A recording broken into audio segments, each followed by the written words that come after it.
નમસ્તે ખેડૂત મિત્રો, આજની કૃષિ માહિતી કે અત્યારની પરિસ્થિતિની અંદર મગફળીની અંદર ઈયળનો ઉપદ્રવ જોવા મળે છે અને મગફળીના પાંદ ઉપર ટપકા અથવા તો ટીક્કા નામના રોગનું ઘણી જગ્યાએ નુકસાન જોવા મળી રહ્યું છે. અથવા તો જે ખેડૂત મિત્રોની મગફળી 40 કે 60 દિવસની હોય તો 40 કે 60 દિવસની મગફળીની અંદર ફૂલોની સંખ્યા કઈ રીતે વધારી શકીએ, આ વિષય ઉપર આજે આપણે ચર્ચા કરીશું. તમે જોઈ રહ્યા છો એ ખેતીના દવાખાના યુટ્યુબ ચેનલ તથા ખેડૂત મોલ ધોરાજીમાં આપ સર્વે ખેડૂત મિત્રોનું હાર્દિક સ્વાગત છે. આ ખેતીના દવાખાના યુટ્યુબ ચેનલ ઉપર ખેતીલક્ષી ઉપયોગી માહિતી હર હંમેશ મૂકવામાં આવતી હોય છે. તો મારી આપ લોકોને નમ્ર વિનંતી છે કે આ ખેતીલક્ષી માહિતી અન્ય ખેડૂત મિત્રો સુધી શેર કરો, જેથી કરીને ઘણા બધા ખેડૂત મિત્રોને વૈજ્ઞાનિક અભિગમથી અથવા તો આવનારા રોગ અને જીવાતથી આપણે માહિતગાર કરી શકીએ. અને અમારી ચેનલને સબસ્ક્રાઈબ કરો, જેથી કરીને અમારા દ્વારા મૂકવામાં આવતા ખેતીલક્ષી ઉપયોગી વિડીયો એ આપ લોકો સુધી સરળતાથી અને વહેલી તકે પહોંચી જાય એવી જ આશા સાથે. તો ખાસ કરીને મગફળીના પાકની અંદર અત્યારે ઈયળનો ઉપદ્રવ જોવા મળે છે. ઈયળ એ પાંદ કોરી ખાઈ અને પોતાનું જીવનચક્ર ચલાવતી હોય છે. વધુ પ્રમાણમાં જોવાનો ઉપદ્રવ જોવા મળે તો મગફળીના ઘણા બધા પાંદની અંદર એ ફાંકા પાડીને અને નુકસાન કરે છે. અને મગફળીના પાંદ એ ઘણી વખત અથવા તો મગફળીનો છોડ એ ઘણી વખત જાડી જેવો કરી નાખે છે. તો એમના નિયંત્રણ માટે માર્કેટની અંદર મળતું ઇમામેક્ટિન બેન્ઝોન 5% જેનો તમે ઉપયોગ કરી અને તમે તમારી મગફળીની અંદર આવતા જે કંઈ ઈયળ છે એના નુકસાનથી તમે બચાવી શકશો. ઇમામેક્ટિન બેન્ઝોન એ જૂની અને જાણીતી બ્રાન્ડ તરીકે પ્રોક્લેમ નામથી આવતું હતું. એફએમસી કંપનીની અંદર આ કેમદૂત નામથી આ પ્રોડક્ટ અવેલેબલ છે અને આ મોલિક્યુલર એ ઘણી બધી કંપનીઓ બનાવે છે.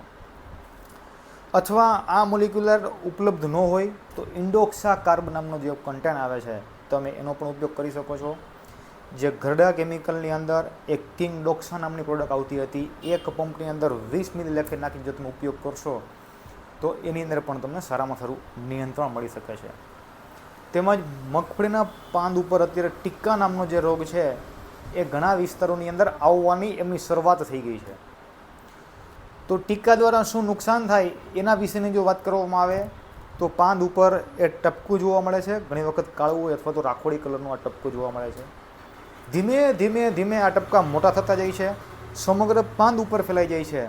સમગ્ર પાંદ ઉપર ફેલાવાથી મગફળીનો પાંદ ઉપર જે સૂર્યપ્રકાશ પડી અને પ્રકાશ સંશ્લેષણની ક્રિયાથી જે ખોરાક બનતો હોય એ ખોરાક નથી બનતો અને પરિણામે આ પાંદ એ ખરી પડે છે.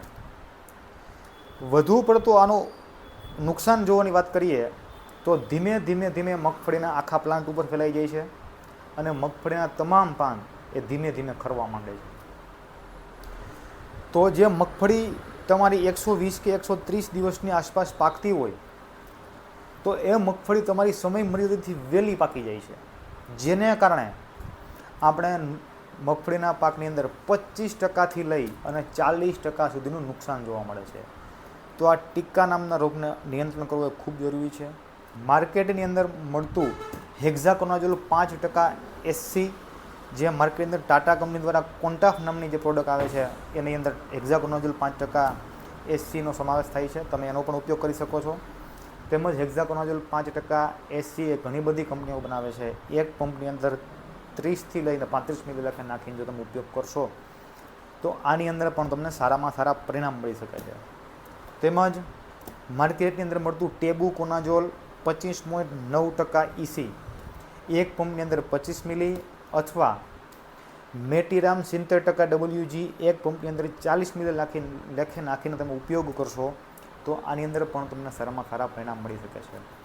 હેક્ઝાકોનાઝોલ, ટેબુકોનાઝોલ અથવા મેટીરામ આ ત્રણમાંથી કોઈ પણ એક પ્રોડક્ટનો તમે ઉપયોગ કરો તો એની અંદર પણ તમને સારામાં સારું પરિણામ મળી શકે છે.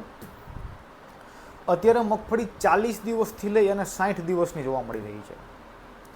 તો મગફળીના પાકની અંદર ક્યાંય ફૂલ અવસ્થા છે, ક્યાંય સૂયા અવસ્થા છે અને ક્યાંય દૂધિયા ડોડું અવસ્થા છે. એટલે ટૂંકમાં ક્યાંય ને ક્યાંય નખલા જોવા મળે છે.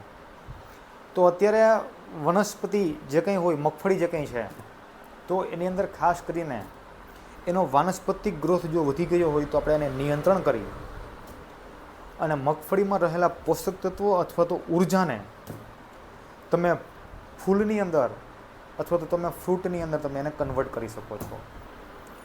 તો ફૂલોની સંખ્યા વધારવા માટે માર્કેટની અંદર મળતું પ્લેક્ટોબુટાઝોલ નામનો જે મોલિક્યુલર આવે છે, તમે એનો ઉપયોગ કરી શકો છો. એક પંપની અંદર 5 મિલી લેખે, અથવા તો ગોદરેજ કંપનીનું ડબલ એની અંદર આવે છે હોમોબ્રાસિનોલાઇટ, એક પંપની અંદર 15 મિલી લેખે નાખીને જો તમે ઉપયોગ કરશો તો મગફળીના અંદર જે આવતા જે કંઈ ફૂલો છે એની સંખ્યામાં આપણને વધારે જોવા મળશે.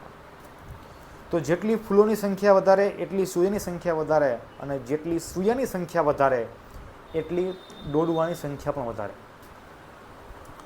તો મેં કીધેલી જે કંઈ માહિતી છે એનાથી તમને કેવું પરિણામ મળ્યું, તમારો અભિપ્રાય અમને કોમેન્ટ બોક્સની અંદર લખીને જણાવો. તમારી એક કોમેન્ટ એ ઘણા બધા ખેડૂત મિત્રોને પોતાના ખેતરની અંદર કરવામાં આવતી ખેતીની અંદર જે કંઈ માવજત છે એ માવજતની અંદર ટ્રાન્સપરન્સી એટલે કે પારદર્શિકતા પ્રસ્થાપિત કરશે, એવી જ આશા અને એવા જ વિશ્વાસ સાથે ભારત માતા કી જય.